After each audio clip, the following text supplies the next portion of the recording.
Bonjour à toutes et à tous. Je suis très heureuse d'être virtuellement parmi vous aujourd'hui pour ouvrir ce forum dédié à l'économie positive. Permettez-moi en un mot tout d'abord d'avoir une pensée pour les événements tragiques qui se déroulent en Ukraine et d'exprimer mon soutien aux populations en guerre.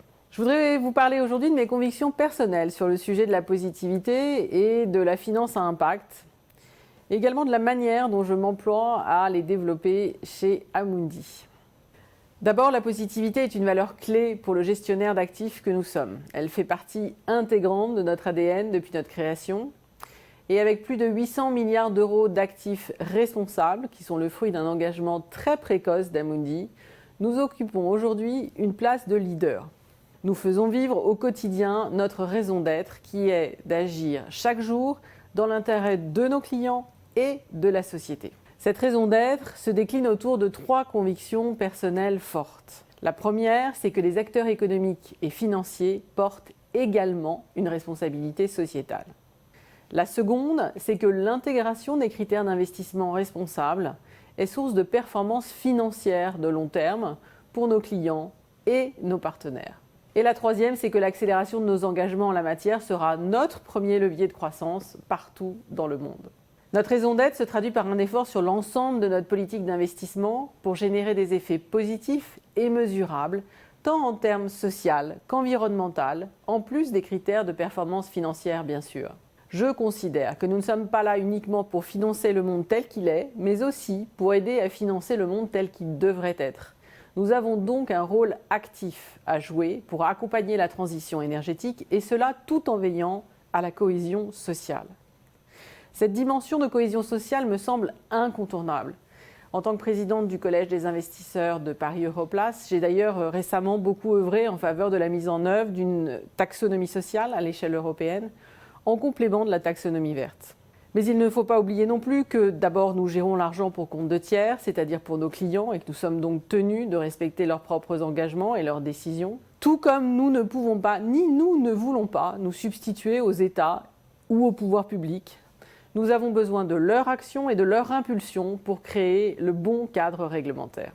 Maintenant, j'aimerais m'arrêter un instant sur l'exemple de la finance à impact qui illustre la nécessité d'une action combinée de l'ensemble des acteurs. Les besoins sont colossaux. On estime qu'il serait de 5 000 à 7 000 milliards de dollars par an, dont l'essentiel pour les marchés émergents, afin d'atteindre les objectifs de développement durable d'ici 2030. Ce marché est en réalité aujourd'hui estimé à 500 milliards d'actifs sous gestion. Les pouvoirs publics en France ont installé un cadre réglementaire propice, les fonds solidaires. Chez Amundi, nous avons été à l'avant-garde pour développer ces instruments et mettre en place une démarche d'engagement sur le bénéfice sociétal obtenu par nos investissements dédiés à l'épargne solidaire. Si nous sommes fiers d'être devenus un acteur majeur de ce marché, avec un quart des actifs gérés, nous devons maintenant réussir le passage à l'échelle en étendant le champ de la finance à impact pour faire face aux intensités des enjeux climatiques, environnementaux et sociaux qui sont devant nous. C'est la raison pour laquelle nous avons mis en place des partenariats, par exemple avec la Banque mondiale, afin de mobiliser plus de capital.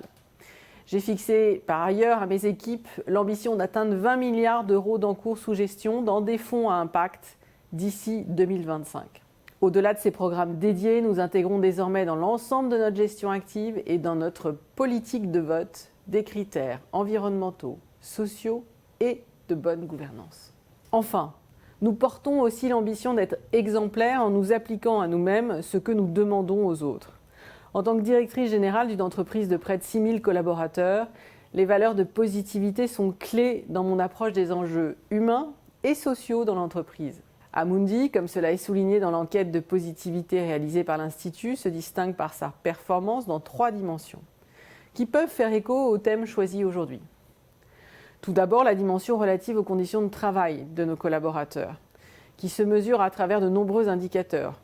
Par exemple, un taux élevé d'engagement des salariés, un faible taux d'absentéisme et un nombre important d'initiatives en faveur de l'équilibre vie privée-vie professionnelle. J'ajouterai que nous sommes évidemment attentifs aux enjeux de la diversité et que nous promouvons la féminisation de notre encadrement supérieur qui avoisine déjà chez Amundi 40%.